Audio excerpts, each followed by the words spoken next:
দিন সমষ্টিৰ মছজিদ মাদ্ৰাসাত বিজেপিৰ নিৰ্বাচনী প্ৰচাৰ সভা। নিৰ্বাচনৰ দিন যিমানে চমু চাপি আহিছে প্ৰত্যেকটো ৰাজনৈতিক দলে আৰম্ভ কৰিছে প্ৰচাৰ অভিযান।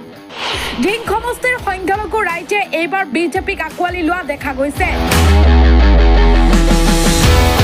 যোৱাকালি নিশা ধিং সমষ্টিৰ নিজ ধিং গাঁৱৰ পানবাৰী হাফিজিয়া ও কাৰিয়ানা মাদ্ৰাসাত অনুষ্ঠিত হোৱা নিৰ্বাচনী সভাত বিজেপি জিন্দাবাদ ভাৰত মাতা কি জয় ধ্বনি দিয়া সংখ্যালঘু ৰাইজে।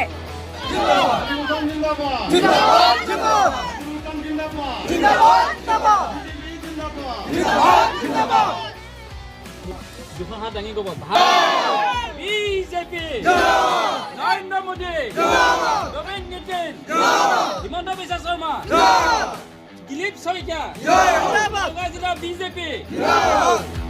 যোৱাকালি নিশা অনুষ্ঠিত হোৱা বিজেপিৰ নিৰ্বাচনী সভাত প্ৰায় 1000 সংখ্যালঘু ৰাইজে খাদিমুল ইছলামৰ নেতৃত্বত বিজেপি দলত যোগদান কৰে।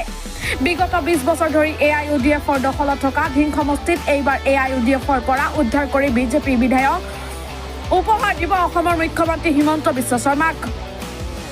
আজি পানবাৰী হাফিজিয়া মাদ্ৰাসা প্ৰাংগণত যিটো সভা অনুষ্ঠিত হৈছে মই বৰবিটি পঞ্চায়তত তাত মানুহ স্বতঃস্ফূৰ্তভাৱে হাজাৰ হাজাৰ মানুহ ওলাই আহিছে।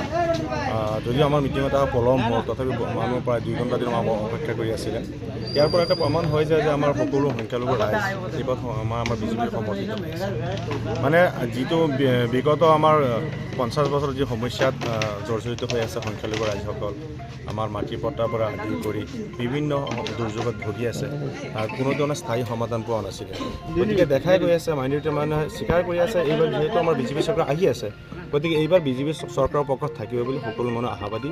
সকলো সমষ্টি দেখালে আমাৰ বৰবিটিয়া পঞ্চায়ত বুলি নহয়, এই হাফিজিয়া মাদ্ৰাসা প্ৰাংগণত এনেকুৱা সভা নহয়, এনেকুৱা বহুত সভা আমি কৰিছোঁ, দেখা গৈ আছে। মানুহৰ মাজত সোমাইছোঁ, ৰাইজৰ মাজত সোমাই কৰি দেখা গৈছে যে সকলো মানুহ মানে কংগ্ৰেছক এইবাৰ সমূলীয়া নস্বাত কৰি দিব, UDFৰ কথাই নাই। আৰু সেইকাৰণে মানে দেখা গৈ আছে যিটো সঁহাৰি আমি পাইছোঁ, যথেষ্ট ভাল সঁহাৰি পাইছোঁ, যথেষ্ট আমাৰ ৰাইজ উৎসাহিত হৈ আছে। এবাৰ বিজেপি চৰকাৰক সমৰ্থন কৰিব আৰু আশা ৰাখিব পাৰি এইবাৰ আমাৰ দিং সমষ্টিৰ পৰা চৰকাৰে যাকে প্ৰাৰ্থিত্ব প্ৰদান কৰে নিশ্চয়ভাৱে ক'ব পাৰি যে এইবাৰ আমাৰ দিং সমষ্টিৰ পৰা এজন আমাৰ চৰকাৰৰ পক্ষে বিধায়ক জয়ী হ'ব। আপুনি এনেই আমাৰ এই মুছলমান সমাজৰ কি হয় আপুনি? আজি কি হয় আপুনি? মোৰ ধৰ্মত মানে মই হাফিজ কাৰিয়ানা মাদ্ৰাসা কমপ্লিট কৰিছোঁ। হাফিজ আপুনি? আজি আপুনি বিজেপিত যোগদান কৰিছে, কি কাৰণত কৰিছে? যোগদান কৰিছোঁ, মোৰ এটা আশা আছে, বৰ আশা বিজেপিত যোগদান কৰিবলৈ। আজি 20 বছৰ হৈ আছে UDF দলৰ পৰা আমাৰ দিং সমষ্টিত একো সহায় সহযোগিতা পোৱা নাই UDF দলৰ পৰা।